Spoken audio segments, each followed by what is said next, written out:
Bonjour à tous, aujourd'hui encore un exode complexe qui va aider pour la transition entre la terminale et la maths sup avec quelques petites techniques de calcul astucieuses. Au premier regard, on pourrait se dire c'est un exo assez classique de terminale maths expert. En fait, on vous dit déterminer l'ensemble des nombres complexes non nuls z tels que la quantité 1 plus z sur z bar soit réelle, puis quelle est l'image de cet ensemble, c'est-à-dire décrivez à quoi ça ressemble si on devait le dessiner dans l'espace, enfin dans le plan.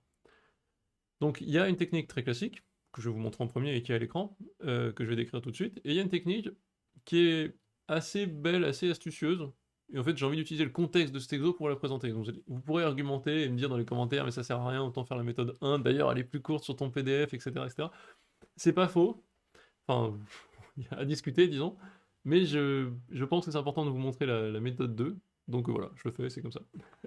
Alors, méthode 1, truc très simple que vous avez toujours vu, oups, un nombre z complexe quelconque va appartenir à l'ensemble des réels si et seulement si sa partie imaginaire est nulle. Bon, donc qu'est-ce qu'on fait? On est parti, hein, on dit soit A et B de réels, tel que A va être la partie réelle de Z et B la partie imaginaire de Z. On a donc Z égale A plus IB, on calcule, un peu comme des bourrins. J'ai déjà fait ça il y a 2 semaines en vidéo, on bourrine, ça fonctionne.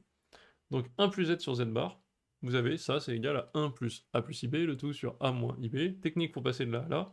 On se débarrasse de la nature complexe pure, c'est-à-dire de la nature complexe du nombre en dessous, en multipliant en haut et en bas par la quantité conjuguée de ce truc-là. Donc on fait A moins IB fois A plus IB, ça donne le module du tout au carré, donc ça fait A carré plus B carré. En haut, j'ai une multiplication à faire, je sépare les termes en partie réelle, partie imaginaire, ça me donne cet élément-là, plus cet élément-là, et j'obtiens donc, on a dit, pour vérifier cette condition, grand Z, donc ce truc-là, cette quantité complexe, donc 1 plus Z sur Z bar appartient à R, si et seulement si sa partie imaginaire est nulle. Si et seulement si ce machin-là, divisé par A2 plus B2, mais que je dégage parce que c'est un nombre positif, si et seulement si ce machin-là est nul. Erreur classique à pas faire, c'est diviser par B et dire bah c'est bon, c'est 1 plus 2A égale 0, c'est réglé. Non, on factorise, on dit c'est si et seulement si B fois 1 plus 2A égale 0, donc si et seulement si soit B égale 0, soit A égale moins 1,5. Discuter l'image de l'ensemble, B égale 0, ça veut dire en fait, Z égale A plus IB, Z, c'est en fait uniquement les nombres réels. Donc B égale 0, ça décrit l'ensemble des nombres réels, à quoi ça correspond dans le plan complexe, la droite des réels, l'axe OX, si vous voulez. Donc très bien. Ou A égale moins 1,5, A égale moins 1,5, ça c'est autre chose, c'est l'ensemble des complexes qui vérifie A égale moins 1,5, donc partie imaginaire égale moins 1,5, imaginaire c'est ici, pas du tout, A c'est la partie réelle, donc moins 1,5 c'est la partie réelle et c'est ici. Et donc moins 1,5, si ça c'est moins 1,5 dans le plan, c'est l'ensemble de ces réels-là, donc on a deux solutions, enfin deux ensembles de solutions, tous les complexes qui ont cette partie réelle, moins 1,5, et tous les complexes qui ont la partie imaginaire 0, c'est-à-dire l'axe des réels. Voilà, ça ce sont les deux ensembles. Très bien, c'était pour la méthode 1.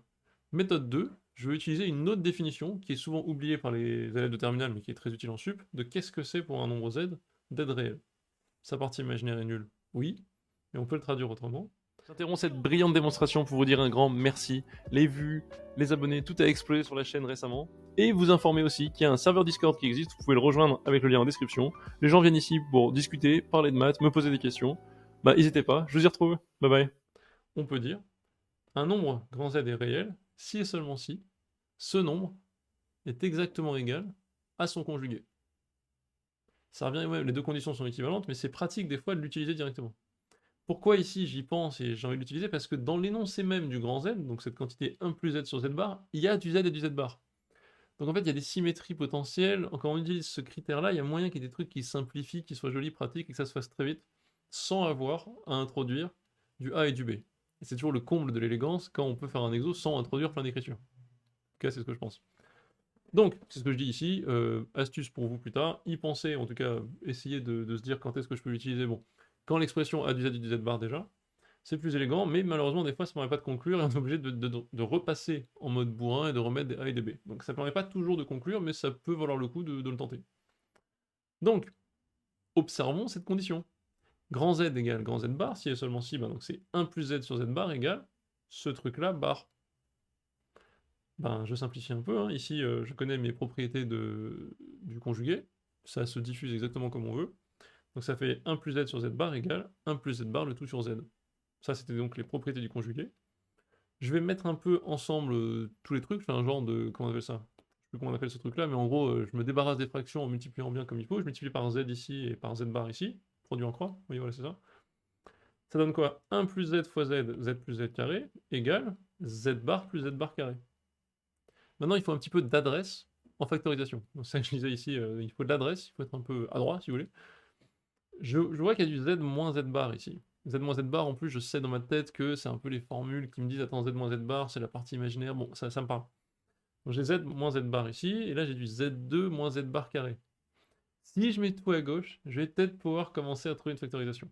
Donc là, en fait, il y a tous les voyants qui s'allument dans ma tête, z moins z bar, ok, ensuite identité remarquable, et on est bon.